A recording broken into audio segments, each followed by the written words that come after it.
Hello, everyone. Welcome back to another episode of the Life by Design podcast. On this week's episode, I talk with Lisa Spencer. Lisa is an Australian comedian and content creator, a former singer, songwriter, and producer. Lisa stumbled into comedy through viral Instagram and TikTok videos poking fun at life in Byron Bay, which has since landed her in headlines on Sky News, the Daily Mail, and the Daily Telegraph. Known for her style, quirky characters, and sharp parodies, Lisa takes aim at societal contradictions, mainstream narratives, and the absurdities of everyday life with a cheeky, take the piss approach. Her comedy invites us all to laugh at ourselves and not take life too seriously. In this week's episode, expect to learn about radical feminists, the social narratives that are being pushed, Abbie Chatfield, comedy, and much, much more. Enjoy the episode.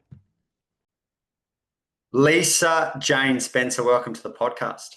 Thank you. I noticed you don't have Jane on your Zoom profile, but you do on your Instagram. That's true. Do your parents call you Lisa Jane when you're in trouble? You know how you get the full name when you're in trouble, or do you not get Lisa Jane at all? No, well, Jane is my middle name, Mm, and most people don't call themselves their middle name, but no. I just liked it because Lisa Spencer is also a very normal name. There's Mm. probably like thousands of Lisa Spencers, so I was like, well, I need to have the Jane in there. But my neighbor actually, when I was growing up, used to call me LJ, Lisa Jane. Yeah, but no one Yeah, else. no one else, just him. And me today, And which, you and yeah, okay. everyone else that knows me on Instagram and TikTok. True that. I came across your page a number of times over the last, I don't know, I'm interested in your timeline over the last 6 months in particular, um, because it's funny as fuck and just the messages behind your comedy are very aligned with my belief system, in particular over the last 5 years. But for those that haven't come across your work yet, can you give them a 60 to 90-second spiel of who you are and what's got you to where you are today? Yeah, so I do comedy. I started just kind of taking the piss out of types of characters, people, situations where I was living at the time in Byron Bay. God bless. I was doing, yeah, God bless. I was doing music before that. So I just randomly started making funny videos, sketches, parodies, and it's just grown into what it is now. And now I can somewhat consider myself a comedian, and I'm kind of pursuing that, doing stand-up comedy as well, and still doing all the online sketches, parodies, characters, anything that I can kind of think of, I will do it. And usually I didn't kind of set my tracks on it, but it can be a bit controversial, and that's probably where you're kind of coming in. Maybe your systems are a bit off track or Mm. whatever. But yeah, that's kind of where I found myself, just expressing myself through comedy. It's always been about expression, music, comedy, whatever the hell it is, I'll do it. So you're in Austin, Texas at the moment, and have Yeah. you considered a radical monogamy relationship? Oh, that's he's from here. Hey. Yeah, he is. I didn't even consider that that he was here. That's so funny. Um that whole situation was so funny. I was gonna do a piss take out on it, I'm but surprised you haven't. I know it's just I have done so many of the polyamorous characters. I did that all in Byron Bay, and I was like, I'm kind of Mm. just I didn't want to do it, but it might come soon. Who knows? So you spent some time in Byron Bay, where Hmm. I'm from. If you were walking down the street and you bumped into an American in Austin, Texas, and they said, "How's Byron Bay?" How would you describe Byron Bay to someone who knows nothing about it? Oh, I actually explain this a lot. I say it's really beautiful, Mm. incredible ocean, rainforests. It's beautiful. And then I say it's like the epicenter of the hippies, anti-vaxxers, wellness coaches, and there's a few tech bros, I guess. That's they know Mm, tech bros, in America they know that kind of mm. culture. So I kind of say that, and that's how I sum it up. How long did you spend in Byron Bay? 2 years. How long Yeah. ago? I left last December. So you got a good taste of it in the 2 years that you were here. Yeah, I mean, I love it. I want to come back, but yeah, just they say that thing where it kind of pulls you in and sucks you out. I don't know, Mm, sucks you in, spits spits you you out. out. Yeah. And that's definitely happened for me. I just felt like I needed to go, and yeah, I'm here now. So if you were at a party in Byron Bay, whatever party you might have been at, um, how did you know, like what type of questions or early insights might you have got that you have attracted your type of person or potentially someone who's not exactly your type of person? What are your early indications of like, oh fuck, this is that type of person? If they live in a van, That's a good sh- one. I don't know straight if there's off. a stronger collection or collective group of people that spend more time in vans than in Byron Bay. Yeah, yeah. Yeah, I just know it's a no straight off the bat. See ya. yeah. So, do you have a partner? No, no. What would be other than like the van life? And I've actually got a few friends that live in vans, so sending my It's fine. love. It's just not for me. What other like early warning signs in the dating world would you be like, I don't know if this is going to work? Oh, I have this because I've been dating for like or looking for my partner for maybe now over a year now or Mm, a few years, been yeah. single. Mm, And so I come across this a lot actually. Um, Usually, I mean, one, it's how they treat me. yeah. Are they quite caring, thoughtful? They're like I love when guys are like opening doors for me, etc. That kind of stuff. Very Mm, gentlemanlike. But yeah, I guess the red flags, if that's what we'll call them. mm, Um, I mean, it's so different. When I was in Byron, what comes to my mind is sometimes someone would ask me straight off the bat, "Are you vaccinated?" I know it's very controversial, and you can have mm. whatever take on that. But for me, that was just like that's for me, that's not a first question. I know that's That's first, pretty hard and fast, isn't it? it's hard and fast. And to me, that gives Mm, me an ick because I'm like, you don't mm, even know me. You don't even know my situation, where I was at. You don't even want to know my story during that time because everyone mm. had, a journey during that time. So I was like, nah, you're out of here. Yeah, that's a very strong opener. Yes, it is. Very strong opener. So Yeah. the last 5 years has been pretty fascinating, and it looks like we have similar schools of thought with some of the things that have unfolded. If aliens were to come to Australia or to kind of catch up with you at one of your comedy festivals in Austin, Texas, and they came down, they know nothing about like the world or what's been happening, and they wanted to kind of get insight from you as to what has unfolded over the last 5 years.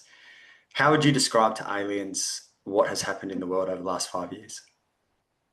This is such a funny question. Uh, is that a question you ask everyone? No, only No. you. Only me. Sweet.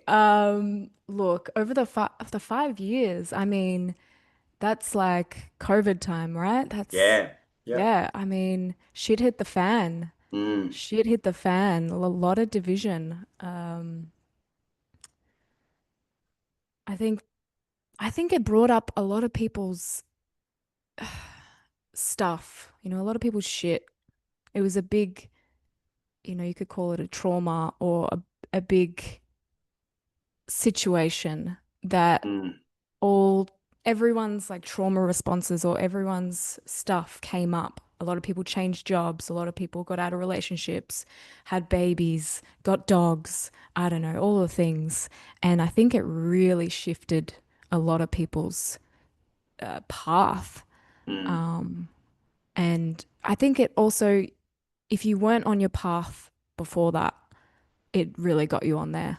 I think mm, that's, yeah, maybe a big wake up call. I think really that's what's happened over the last 5 years.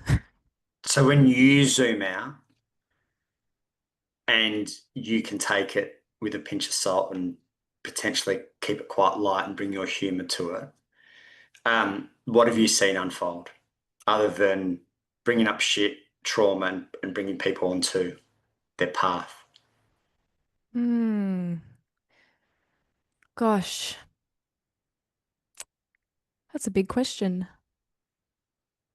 I like big And questions. yeah, I don't know if I don't know if this is answering the question, but it's so interesting. I found my humor during this time. Mm, I didn't know. I mean, I never considered myself funny. Like it wasn't like an aspect I really like thought about or really, I like humor. I've always liked humor, but I never thought about it. And then during this time, it really started to come out, possibly because it was so dark and possibly because there was a lot of shit going on. And where I learned humor was in darkness, through, childhood stuff. And my dad would always just make me laugh at the end. And so I learned how to laugh during the really dark times. And so it's so interesting that it came back at this time. And it is a gift. It is. I do see it as a gift. Even in the darkest shit, I can pretty much find a silver lining or a bit of humor in it. And sometimes it's like not great, maybe it's too soon, I don't know. But for no, it's me, great. The right people get it. That's the yeah, the thing. right people get it. They do. Yeah. And the wrong people, it's I used to get annoyed that people didn't get it or like if people got offended. But man, I think it's shifted quite a lot. Like the other day, even I was at dinner and there was a lot of there was a few people that were very liberal left, which is Mm. fine. And I just said a joke about like they said oh, you can book an Uber with a woman now, like a woman driver. And I was like, oh, you don't you're not scared for your life then? It didn't And land. it didn't land. And I told another friend that she's like, "Oh my God, that's so funny." I'm like, "Yeah, they didn't find it that funny." But, it didn't matter that they didn't laugh. Like, I think as long as I can find it funny. That's all that matters. So is this a problem? And have you seen over the last 5 years us as a like maybe longer? I know you've been in comedy kind of more recent times, but have we as a society just tightened up just a little bit with our humor and our ability to see things? Yeah, I mean, I definitely think so. And when I talk to my dad and my mum about it, they totally agree, and they have, a wider Mm, lens on it, and they've seen it happen, yeah, more. Whereas for me, I think I kind of grew up with the starting to become a bit offended with things or getting a bit mm, uh self-righteous, virtue signaling. Like that was kind of when I was about 18 or so. That started to kind of infiltrate into my friendships and all that, and it was quite normal. But as soon as COVID happened, I think there was a lot more of that, a mm. lot more division, a lot more people being offended because, all the stuff. But What's all the yeah. what's all the stuff? Because that's the magic in there. What's all the stuff that creates self-righteousness Oh and my gosh, so much. being offended at anything? How does it like how does it flick overnight? Because it felt like, and that's why I asked you the question, what have you seen over the last 5 years? Because for me, it felt like this switch flicked almost overnight, which is amazing that a collective society can flick overnight and become Mm. snowflakes. Mm. Yeah, I think I've been thinking about this a lot, and I think it comes down to identity and the politics around that. I don't know in the past if we've had so much political talk Mm, with identity, with, there's sexuality in there now, there's um, gender, there's what else? All the things. that you can imagine is a part of identity now, and it's a part of politics and therefore mainstream media. And so people identify with that. They're like, oh, I'm a this, I'm a that. And so then it becomes a personal thing, I think. Right, cool. So Mm. when you're bringing these parodies together, how, like, is it just you kind of going about your everyday life and then all of a sudden you just notice something, or do you find a topic and then you deep dive into it from all different, like, how do you go about them? Because you nail them as well as anyone I've Thank ever you. seen. Thank you. That's great. You have to have a deep understanding of social narratives, human behavior, psychology, etc., to nail them in the way that you do, I think. Yeah, yeah. I mean, I do a lot of research and it started off with characters that I really knew, like all the Byron Bay characters. I knew all of them. Mm. I was around a lot of them. And then when I got into the more nitty-gritty ones, like when I did the Melbourne, the North Sider, Nam, Nam. the Nam girl. I know her too. Like Mm. I was around that area for a long time. Um, but I think with the parodies that I do, which are like, I did the Wombat one. I've done, some Abbie Chatfield ones, like that I've got that that kind of written stuff. down. I've got that written Yeah. down. I really had to research that. So they would come into my field, or that story would come into my field, or someone would send me something. I got a lot of people that just send me people or videos, and they're like, do this, parody this. And, I'll take one out of them usually.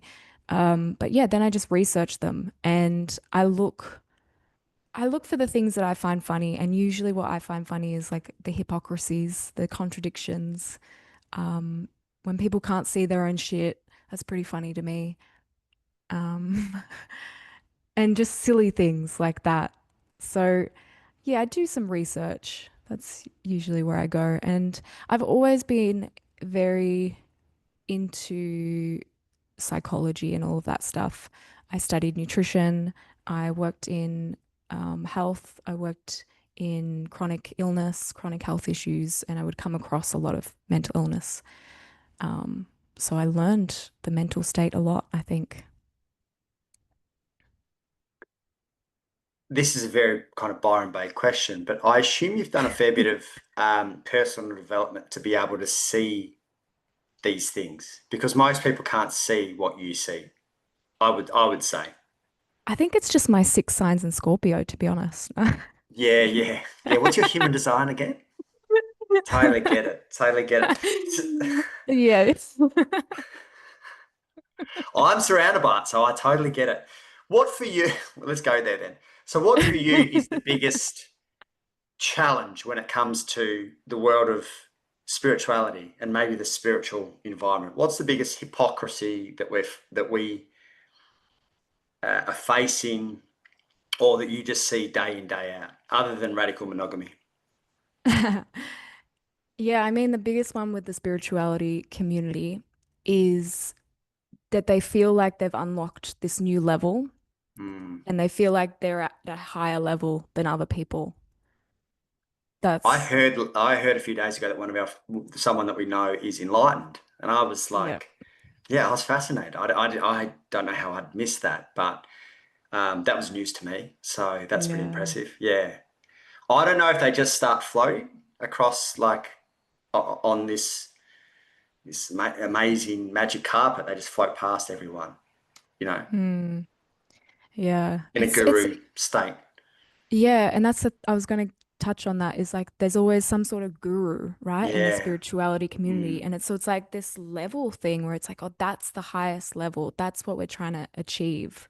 mm. But then it can alienate you from, you know, other people because then you're thinking, oh, these people, they're just 3D people, blah, blah, blah. But, I mean, also, I don't know. I don't know if there's no level, there's levels or whatever. I would But have thought, and correct me if you have a different opinion, I'm interested in yours. I would have thought the purest form of enlightenment, whatever that really means, is to see that we're all one. That would have been my Yeah. view, and and because of that, there'd be no hierarchy. That would be my interpretation of enlightenment. Would you see it differently? No, that's pretty much how I would see it for sure. Mm, For sure. Because then I feel like it's all about mirrors as well. Like we're all just mirroring each other where we're at. And so we are connected in so many ways. And yeah, we are eventually one, mm. eventually. What um what was the last thing you were triggered by? Man. Well, right now, uh, so the US only gave me 2 months to be here. I was Mm, expecting 6 months, but they only gave me 2 months. And I've had to deal with that. And it's coming up to the time where I'm meant to get out of the country. So I had to, I guess, redirect myself and work out what I was going to do. And that really triggered me because it yeah. kind of shook up my sense of security, actually, security. Because I came here with a certain amount of money thinking this is what I'm going to do. This is, I've got the flights, blah, blah, blah, blah. But then that was changed and it's like, well, now I have to buy extra flights and I have to go somewhere else or I go home. Um, but yeah, I've decided just to go to Europe to visit my brother who lives there. But that definitely did trigger me because I was like, I didn't anticipate the extra funds, but it's fine. It's gonna work out as it Yes. does, as it does. Does your humor land for the US? Because they are a bit stiff in a very different way. Whereas if you go to Europe, particularly potentially like the UK, they tend to understand our humor a bit better. Does it land in the US, and do you kind of find yourself just being a little bit conservative in your approach? I've had that thought a few times, and to be honest, it does land. And they actually, the thing with stand-up comedy I've noticed is it comes down to a lot of being liked. Like if they like you off the bat, they're gonna Mm, laugh at you, even at the little silly things that you do, or maybe you just say something and they laugh. So if they like you, they're gonna laugh. And I've noticed they really like Australian accents. They really yeah, do. So yeah. immediately off the bat, I'm already like, kind of liked by them. But yes, the dry humor doesn't hit as much. They are starting to get it. But their comedy is so different. It's like I've noticed a lot more stand-up comedians here, a bit more like animated and loud and um performative almost. Yeah. Compared to say British and Australian, it just seems a bit more like spoken. It's a bit more, yeah, maybe smaller. I don't know. But even in that, to me, is a good learning because I do think that the Americans are a bit more like loud and proud, Mm. and I quite like that. I think it's something that we've lost in Australian culture. Um, so yeah, that's kind of one thing. Talking of being liked, have you lost friends over the last few years with your humor? Has someone taken such offense to one of your parodies where they just can't be friends with you anymore? Um, no, I don't know. I'm sure they have. It's They just a don't. subtle fade out, and you're like, fuck, I'm seeing Cindy for 3 years. What happened?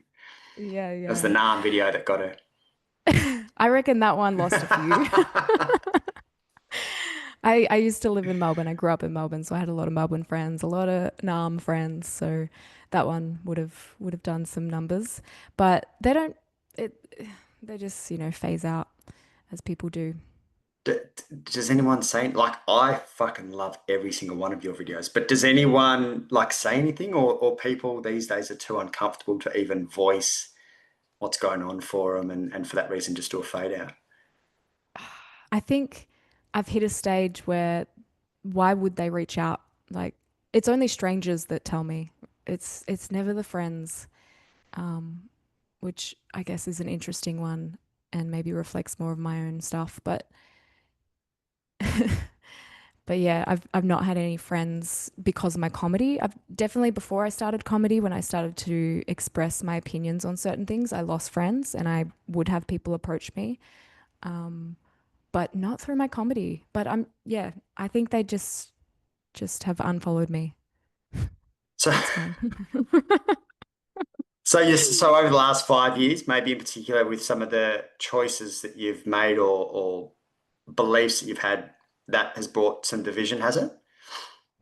Yep, yep.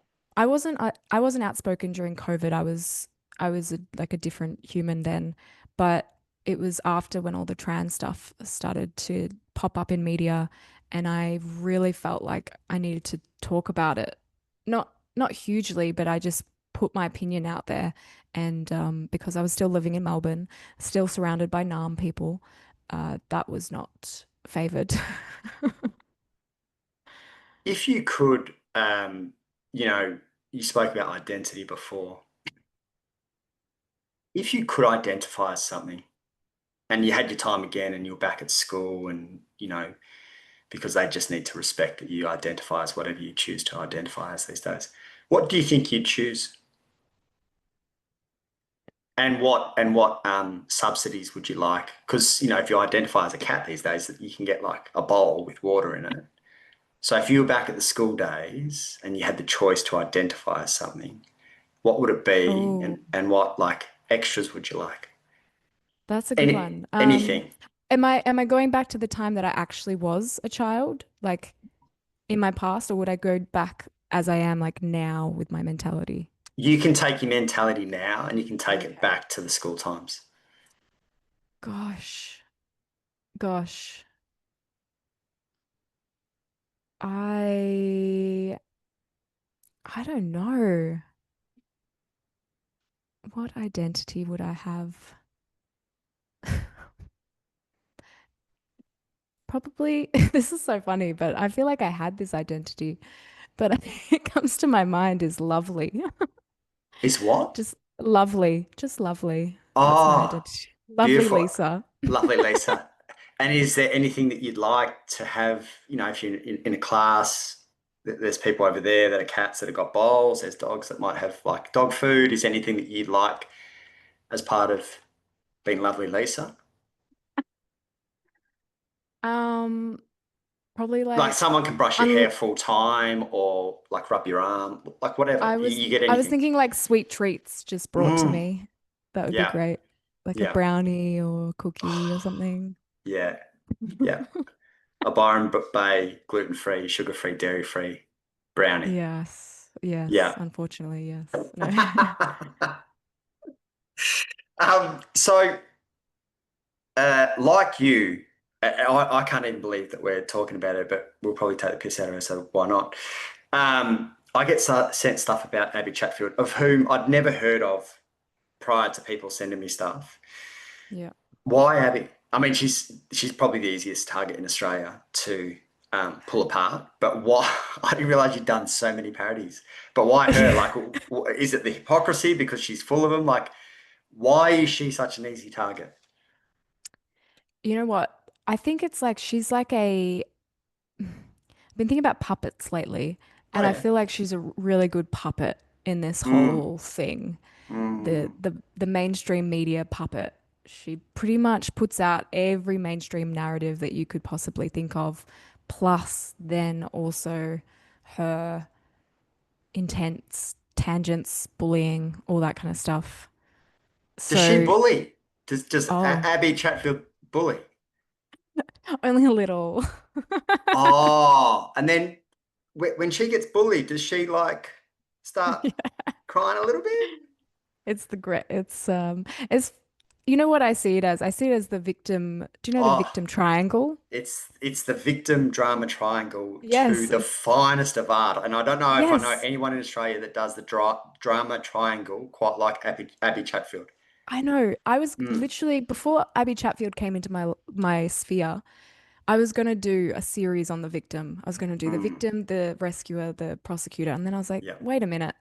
All these characters have that element in it. Like just draw from it. But yeah, she is just the victim and I mean it's sad. You know, I go I go between two minds and I'm like, oh, that's, I feel sorry for her. And then I'm like, I'm no, the same as do you. not, do not feel sorry for her. This is, Do you have a point that you can point to in which empathy runs out? Because I look at someone yes. like her and I have a speckle of empathy, and then she'll say something. I'm like, the empathy's gone. I'm going to fucking Yeah. tear you apart now. Do, Yeah. do, do Yeah. you have like, is there a breaking point where you can see like, okay, empathy's over, you're a dipshit, or Yeah. whatever language you choose I, to use? I think she's definitely gone over the edge for me. And Mm, anything that she does now, I cannot, I cannot mm, have empathy for anymore. Like it hit a few times where I started to see certain narratives that she was spreading, certain people she was trying to tear down. Particularly what I first noticed, because I didn't know of her during COVID, so all the vaccine stuff. I found mm. out about that later when I did more research.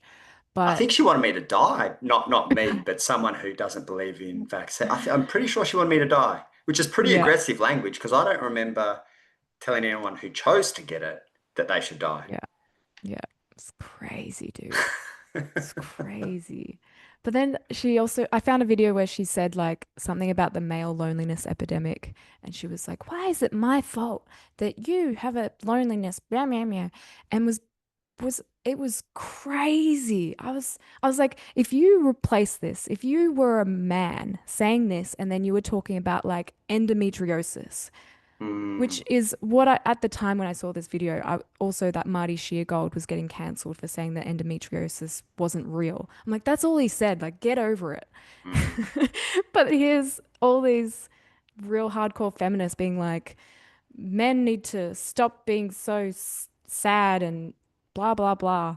And like, blaming them. And obviously, there's some responsibility for anyone's life. If you're feeling lonely, feeling sad, you've got to take responsibility for your shit. But the way she said it, I was just like, nah. Because Mm. if the role was reversed, she would be, you know, having a bloody tantrum. Yeah, which she has plenty of tantrums. I think she's taken some time off, which probably isn't a bad idea. So, how do you see the feminist movement through the eyes of a Mm. female who's very well educated, who brings in really insightful insights into human behavior, social narratives, etc.? How would you describe the current Oh feminist man, movement? I think either it's been taken over by these extremists or it's just slowly just gone more extreme. That saying of like you give a little, they take a mile or whatever that saying Mm, is. mm. Whether it's that, but it started off good, okay? It started off, yeah, maybe women should vote. My dad probably would disagree, but but God bless the I, older generation. he's he's great. I love it. Um, but yeah, like women should have a vote. Okay. Women should have their own bank accounts. Okay. Women should be able to do whatever work they want to do. Okay, great. These are all great, great things. And I also wanted to, I guess it's also like we see these past things and people now are like, oh, I can't believe women didn't have the vote. I can't believe they didn't have, they couldn't work or whatever.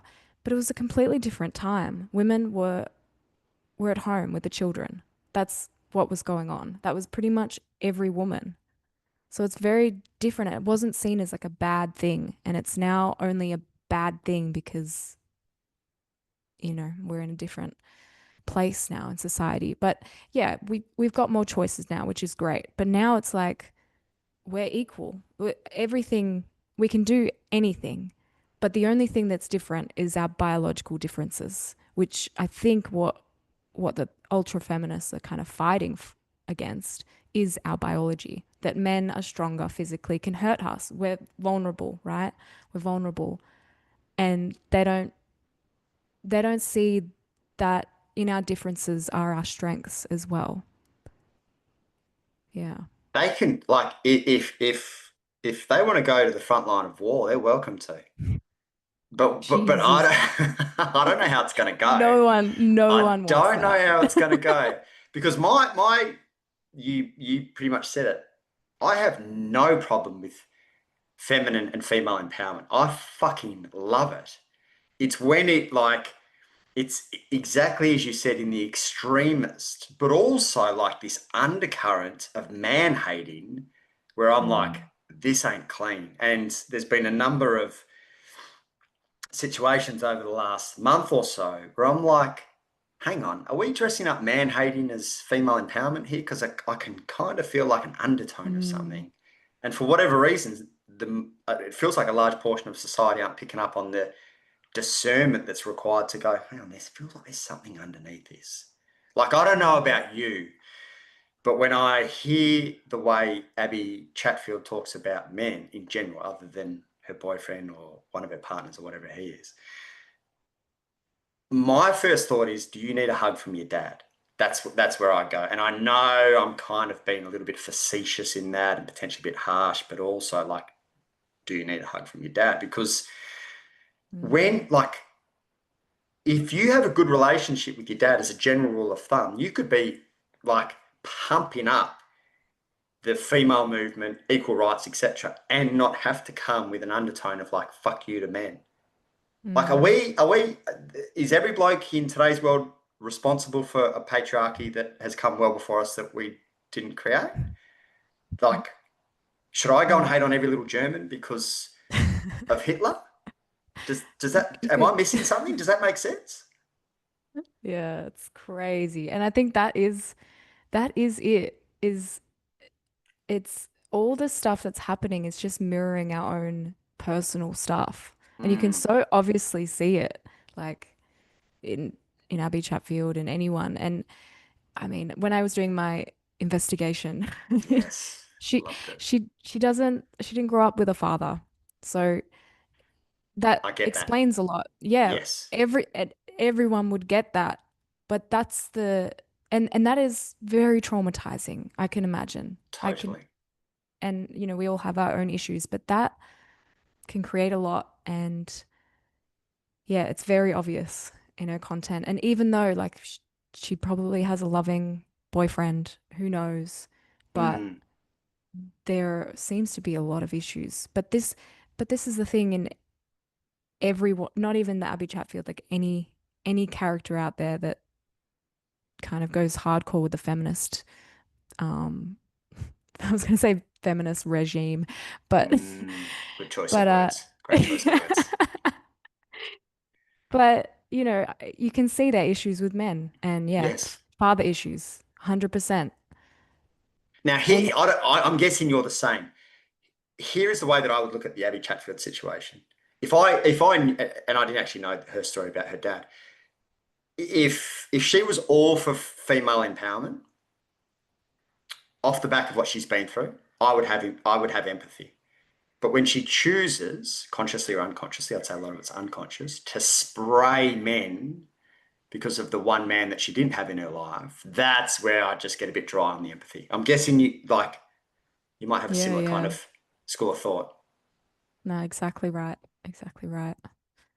Yeah, I think that's the one thing though that is lacking in a lot of these issues is the personal responsibility. Like Yes. that hands down. If more people just, especially on the internet, if more people just saw what was going on as a personal mirror to what Mm, is inside of them, man, it could change the game. Like even for myself, when I first started to kind of blow up, I was I got a lot of positive messages, but it was the negative messages that really shook me.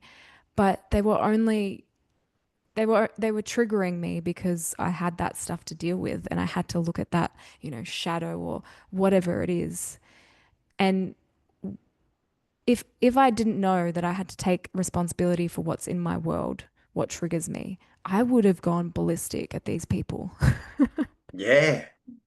But to your point, Sometimes the I did. personal responsibility. Yeah. Yeah. Yeah. And I guess if we're being empathetic, um, you can only address what you can see. And I'm guessing some of these more extreme feminists can't see the daddy issue True. that creates part of the problem. Well, a big part of the problem.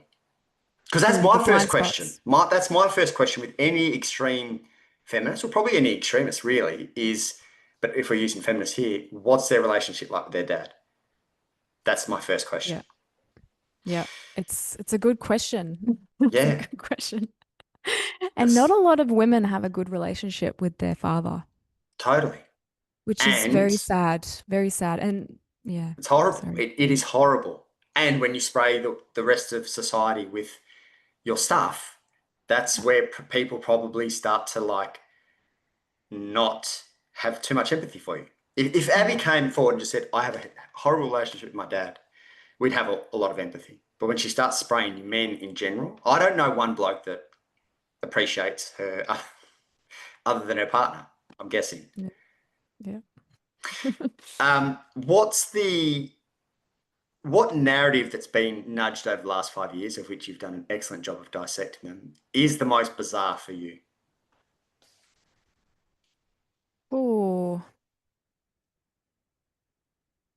gosh, I Or, don't or know. even society's response to a narrative where you're like, how do you see this way, or whatever it might be? You know, I think the most mind-blowing one for me, it's probably not even that mind-blowing, but I just couldn't believe it was people's responses was that wombat situation where this American woman picked up a wombat. I don't know if you heard about that. No. Oh my gosh, I did a parody on it, but I I was focusing on people's reactions because it was wild. It was just this American woman. She's a hunter. She picked up a wombat, a baby wombat, and held it and was showing the camera for like a minute or so, and then she gave it back to the mum, and she posted online, and then all these people went ballistic. Like it went hugely viral. It was all over like mainstream media. All the influencers in Australia were going, meh, meh, meh, this horrible woman. And I was just like, do you guys, like, are you guys actually that retarded? Like, we eat meat. We eat meat. It's a baby wombat, okay? I get it's sad, okay? You don't So, want your you don't want the baby wombat to be away from its mother, but hang on. We're eating meat every day. Okay, mm, most of us are. We also run over wombats constantly. Roadkill is crazy, mm. but they really cared about that baby wombat that was taken from its mother for 1 minute. What do you think's happening in the what do you think's happening in the minds of an individual when, like, media obviously blows it up? Um, but what do you think's going on in the minds of people to not be able to ground themselves, critically think their way through it, and not get like drawn into it? What do you think is Mm. going on? Oh, you know what? I also think it has everything to do with that we can answer to something at our fingertips. We can literally comment very, very easily. So you get all the comments, thousands and thousands of comments because someone has gone, seen a video online, and then just replied to it instantly. So their instant reaction is captured in that moment, and then it's piled on to everyone else's instant reaction, which we wouldn't have access to without the internet. Mm, You wouldn't know how many people are reacting in that way without having the internet. And then on top of that, you've got the influencers that are using it to get clicks and you know to get new followers and all of that. So if they jump on the bandwagon, then they can get some, attention that way. So I think it really comes down to like these are normal reactions. Like when I watched the video, my reaction was like, "Oh, like don't take the baby wombat." Like, that's a normal reaction, empathetic. But mm, when you add, your phone to it, mm. it's very, very easy to react. What do you think is um, behind virtue signaling? Like, again, if we break it down, what is going on in the minds of someone to, whether it's a black dot, whether it's a I stand with Ukraine, whether it's a picture of a jab, like what happens with the virtue signaling? Is it confirmation that you're a good person? Is it, or everyone else is doing it? Like, what do you think is the mentality of virtue signaling when it comes, if you were to break it down? Yeah, I mean, I think it's the good person, Mm. the good person narrative, the identity, the rescuer.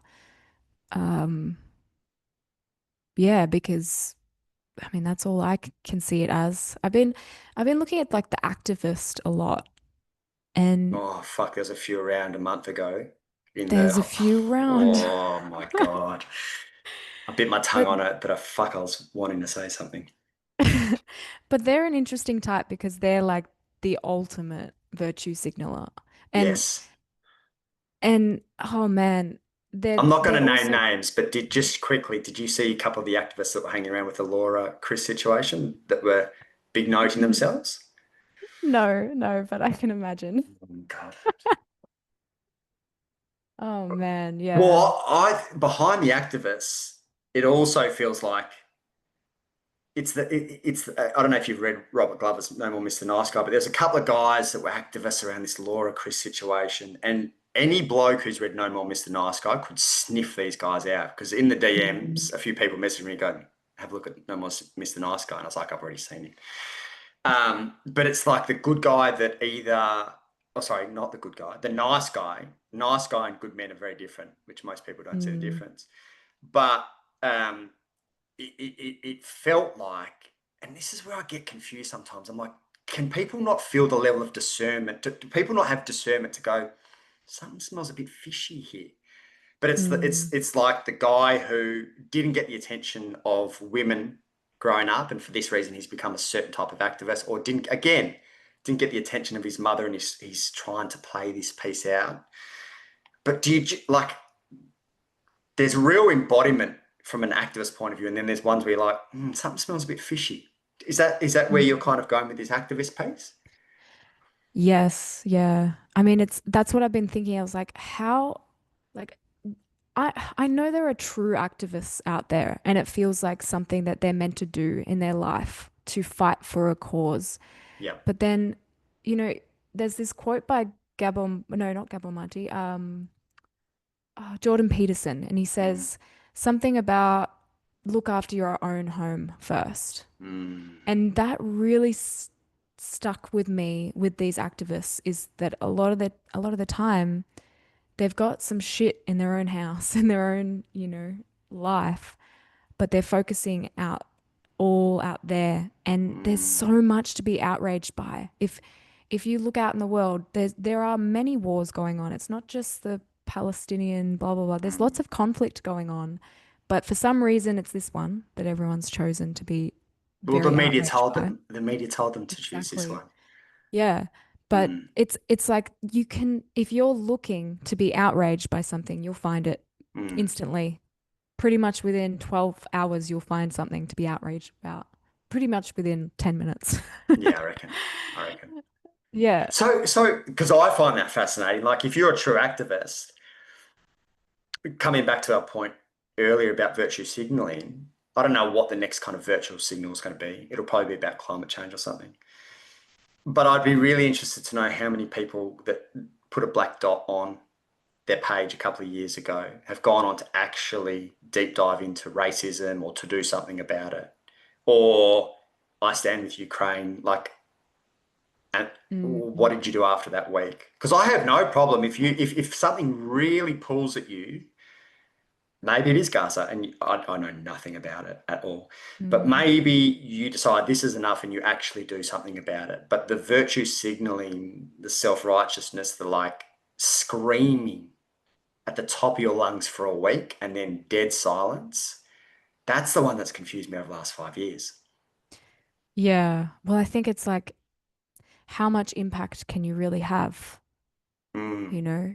And how much impact can you have whilst also having a normal life? You, you can't. You have mm. to go back to your normal life. So maybe they give it like, yeah, a week and then they're like, oh shit, I should probably get on with my life. And that's what Like happens. But my wife or my husband hates me, I should probably get things right in the four walls of my own home. yeah. Whereas Yeah. you've got like the real extremist activists, the Greta Thunberg. Um, do you know her? Yeah. Have you done a Thunberg? video on Yeah. her? It's coming. It's coming. Because she's out and about at the moment, isn't she? She Yeah, was yeah. stuck somewhere or something was going on. Yeah, she took a boat to Gaza and then got sent Mm, home on a plane.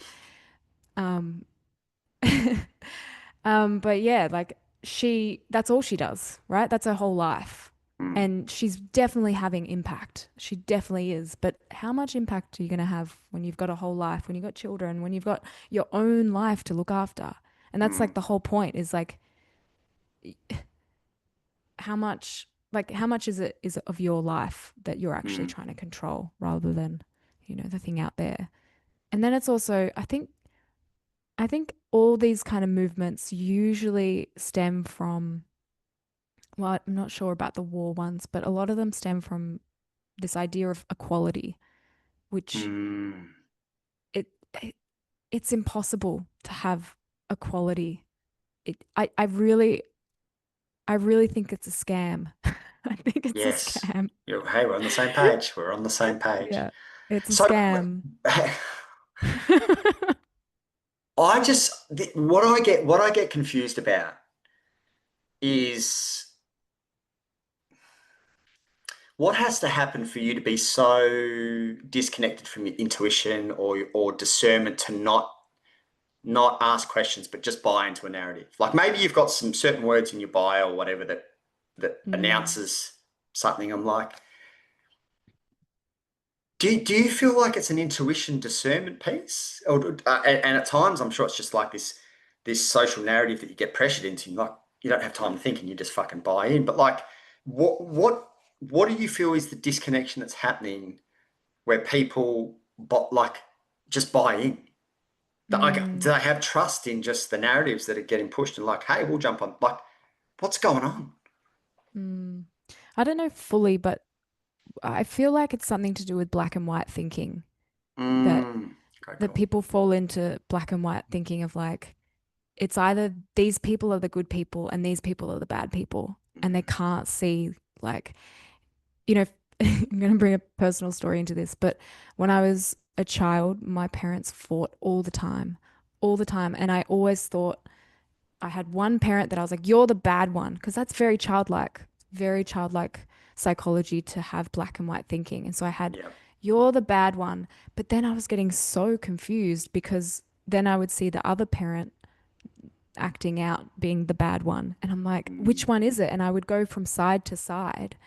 And I think that's what's happening is like this childlike brain psychology of black and white thinking. You could even call it autistic. I think that they've labeled that as autistic now. legit. Yeah. But it's like this thinking that this one side, because I don't know, maybe they read a story or maybe they have some association with that one side and now they're the good people. And they can't even hear the other story. They can't even see it, even if it's shoved in their faces. Or they can't even have the awareness that it's never one-sided. It Mm. takes two to tango every single time. And sometimes it's more like maybe it's like 70% one person or one side and not as much on the other side, but it's always two to tango. Imagine with that mentality how uncomfortable you would be as a person with your parodies, because that there'd be someone out there who's like, oh, she's hanging shit on Byron Bay and all the spiritual people, and then in the next video you go and hang shit on the corporate Mm. landscape or whatever, and they're like, hey, you can't do that. You just went and hung Yeah, shit on yeah. spiritual people. Now you're doing the corporate people. Like, what? Yeah, That'd be yeah. that'd be very challenging for you. So what's the most bizarre bit of feedback you've had over the last few years with your parodies? Oh, a bit bizarre is like when people just say I'm not funny. I'm just like, Mm, well, I think people are laughing. I think it yeah, takes like 1 second to look. Oh, there's probably a few people laughing. yeah. Um, um, some other bit of feedback. Do you get Poor. much in your DMs, like a bit of, because there'd be people that would trigger, like, do you get, you're a very Yeah, likable person, but I would assume if someone's heavily triggered that you get a little bit of hate mail every now and then. thank you. Yes, when I have like videos that kind of go viral and they're a bit controversial, that's when I get the Or I DMs don't know or which one of yours aren't controversial, to be honest. Aren't to be most of honest, them? I don't know that I. I don't even have that like understanding. Is this controversial? I don't know. Could be. Who knows? But yeah, when I have a video blow up, that's usually when I get the funniest is when I get the emails. They're the funniest because they've had Because to that's go. taken time. People have That's taken taken time to do time. that. Yeah, yeah, That's taken time. yeah. Like, Is it easy to get? Do you have your email on your yeah, Instagram? yeah. I mean, it's Yeah, but very easy, but whose email? Like, it's just ridiculous. yeah. For those that want to find out more about you, the work that you do, where is the best spot to send them? Instagram, Lisa Jane Spencer. I'm also on TikTok. It's Lisa Jane Spencer. That's about it. You can Just find just all my on links that. on it. Just on that. Sorry? What Yeah. just on that one quickly. What do you find the difference between Instagram and TikTok in terms of feedback, view, Oh, etc.? Because I don't know anything about TikTok. I feel like as a 40-year-old man, I shouldn't be on TikTok, so I'm just going to follow that school of that's thought. great. I think it's I healthy for me, but I think that's healthy, to be honest. but what do you notice in terms of the difference with your type of work in terms of how it's received on the different platforms? Cool. It's an interesting one on TikTok. Really struggle with it because I'm not really a user of it. Mm, But I almost have like days where I'm like, I should just delete it, just get rid of it. I don't want it. mm, But there's something in me it it almost feels less uh less manufactured. yep. As it Yeah, like a lot of Instagram feels very planned and thought out and very nice looking, which I love. I like quality stuff.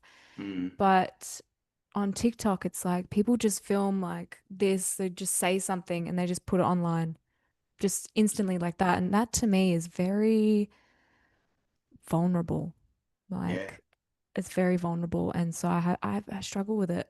Um, and it's also like, do I want to do that? But there's something there. Mm, But yeah, that's what I find the biggest difference. And the algorithm is slightly different, I think.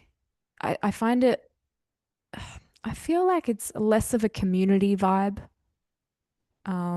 I really like Instagram with the community that you can build and mm, it just feels better for me. But TikTok, it's more like about going viral almost. I could gotcha. be wrong, but yeah. So, Lisa Jane Spencer on Instagram and TikTok. You're in the US now. You're going to Europe later. You might be back in Australia after that.